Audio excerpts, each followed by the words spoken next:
Hello everyone, welcome to English Nexus Online Institute. I hope that you all are doing well. So today we will talk about Grice Cooperative Principles. आज हम Grice Cooperative Principles के बारे में study करेंगे कि ये क्या हैं, किसने दिया, किस ईयर में दिया और क्या पर्पस था Cooperative Principles को इंट्रोड्यूस करवाने का. So let's start. First of all, who gave it? It was given by H.P. Grice. हम अक्सर कहते हैं H.P. Grice, लेकिन फुल फॉर्म हमें नहीं पता होता, तो फुल फॉर्म हमारे पास है Herbert Paul Grice. In which year? किस ईयर में? अब ये भी मोस्ट इम्पोर्टेंट MCQs है जो कि आता होता है. Grice introduced the cooperative principles in 1975 in his famous paper. एक तो ईयर हो गया, हमें पता चल गया कि 1975 में इंट्रोड्यूस करवाया था अपने इस कोऑपरेटिव प्रिंसिपल को. लेकिन उसके कौन से पेपर में, ये भी मोस्ट इम्पोर्टेंट MCQs है दैट यू मस्ट नो. वो है logic and conversation. Logic and conversation, ये इसका फेमस पेपर था जिसमें उसने अपने कोऑपरेटिव प्रिंसिपल्स को इंट्रोड्यूस करवाया. किस ईयर में करवाया? 1975 में. The next one is that why did he give it, मतलब उसे क्यों दिया, क्या पर्पस था, उसकी क्या थॉट थी, या वो क्या चाहता था, क्यों उसने कोऑपरेटिव प्रिंसिपल्स को इंट्रोड्यूस करवाया. So let's discuss. Grice wanted to explain how people understand each other in conversation even when the speaker does not say everything directly.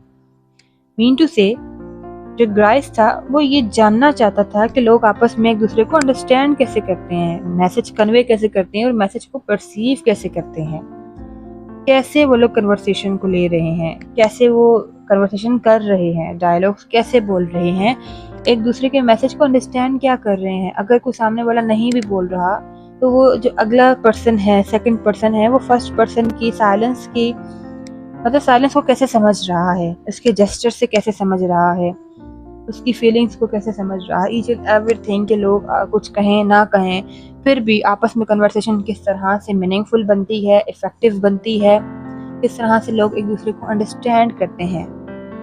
इसी बेस पर उसने अपने कोऑपरेटिव प्रिंसिपल्स को दिया है. He showed that speakers and listeners usually cooperate to make communication meaningful and effective.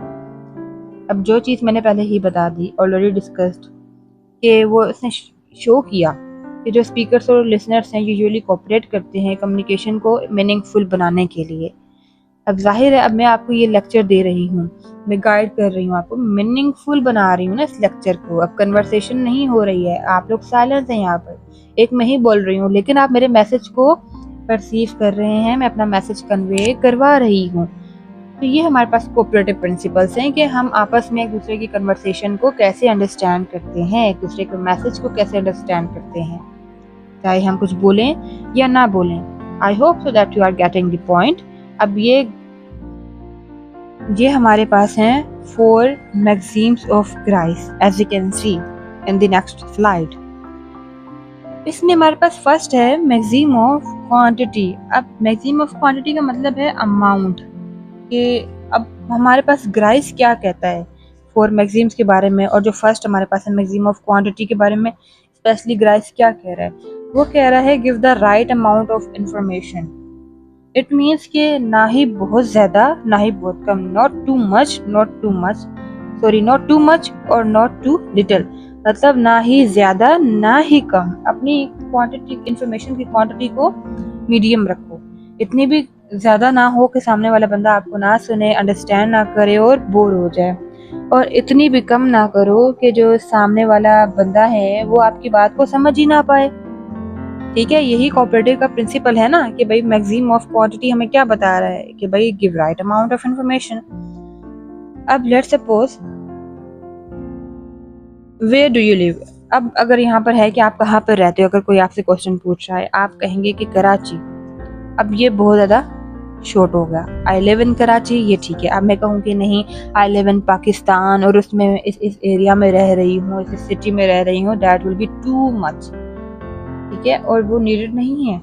अब जितना needed है, आप ऊपर डेफिनेशन में देख सकते हैं कि give as much information as needed but not more than necessary.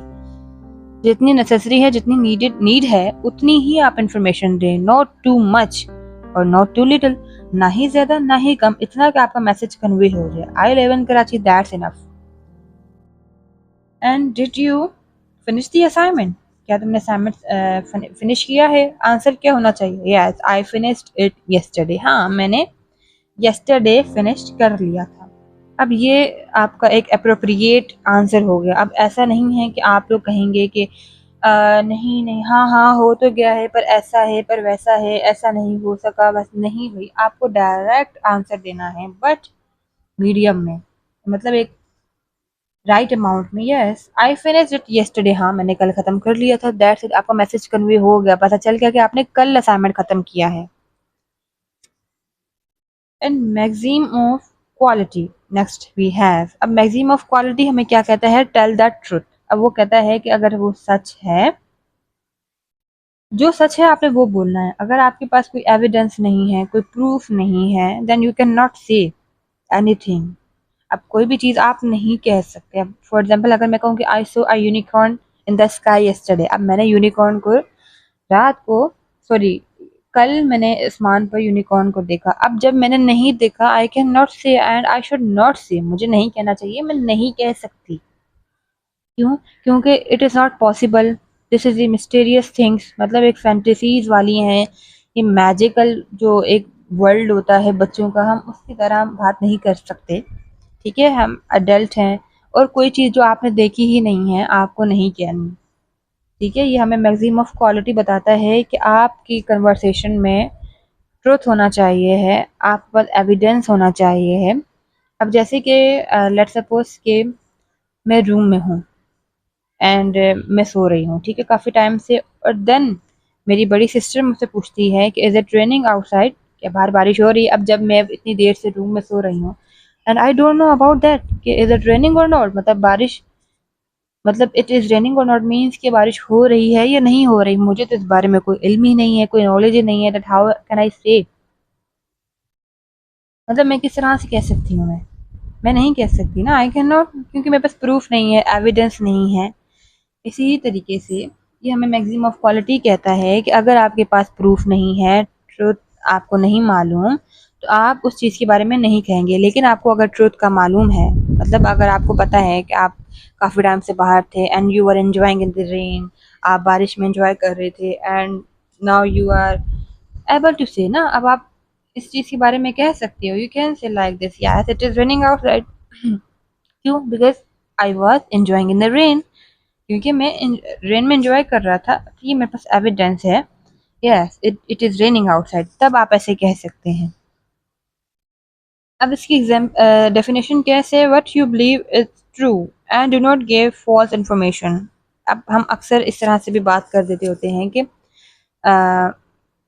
जैसे कि अगर अब मेरी फ्रेंड है, वो कह रही है कि जो नेक्स्ट पर्सन है वो इस तरह का, इस तरह का, इस तरह का, मैं हाँ भरूँ, जबकि मेरी उससे कभी मुलाकात भी नहीं हुई, तो मुझे इन्फॉर्मेशन नहीं पता, उसकी ट्रुथ का नहीं पता, उसकी नेचर का नहीं पता। जब मैंने एक्सपीरियंस ही नहीं किया, मुझे पता ही नहीं है, मैं कैसे कह सकती हूँ? तो वो मैक्सिमम ऑफ क्वालिटी नहीं होगी। फिर हम मैक्सिमम ऑफ क्वालिटी को ब्रेक कर देंगे जब कोई चीज़ हम सच्ची नहीं बोलेंगे, एविडेंस के साथ नहीं बोलेंगे, प्रूफ के साथ नहीं बोलेंगे, या वो नहीं बोलेंगे जिसके बारे में हमें मालूम नहीं है। Let's go towards the example.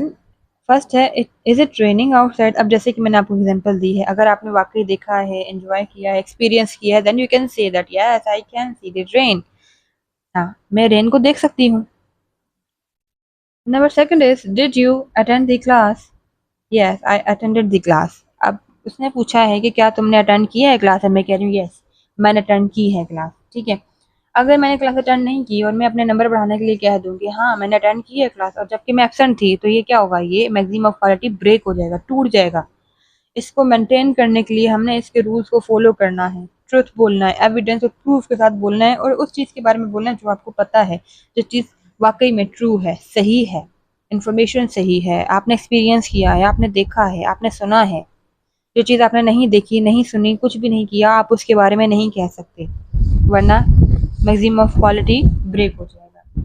Now let's move toward the third one. अब जो थर्ड वन हमारे पास है वो है maxim of relation. It means that relevance be relevant, यानी कि आप जिस बारे में बात कर रहे हैं, आपकी बात उस टॉपिक से रिलेटेड होनी चाहिए। मैक्सिम ऑफ रिलेशन हमें बताता है रिलेशन से रिलेटेड। अब रिलेशन हमें बता रहा है कि आपकी जो बात है और जो आपका टॉपिक है, आपकी बात उससे मैच करनी चाहिए, उसी टॉपिक पर होना चाहिए। अब अगर मैं कहूँ कि अगर आप लोग बात कर रहे हो कि हाउ वाज द मूवी, और अगर मैं कहूँ कि which dress are you wearing for the party, अब दोनों क्या है, डिफरेंट टॉपिक्स हो जाएंगे। मैक्सिम ऑफ रिलेशन जो है वो रेलेवेंस जो है वो तो ब्रेक हो जाएगा। अब जो चीज़ हमें बता रही है कि हमारी जो कन्वर्सेशन है, हमारी जो टॉकिंग है वो उस टॉपिक से रिलेटेड होनी चाहिए।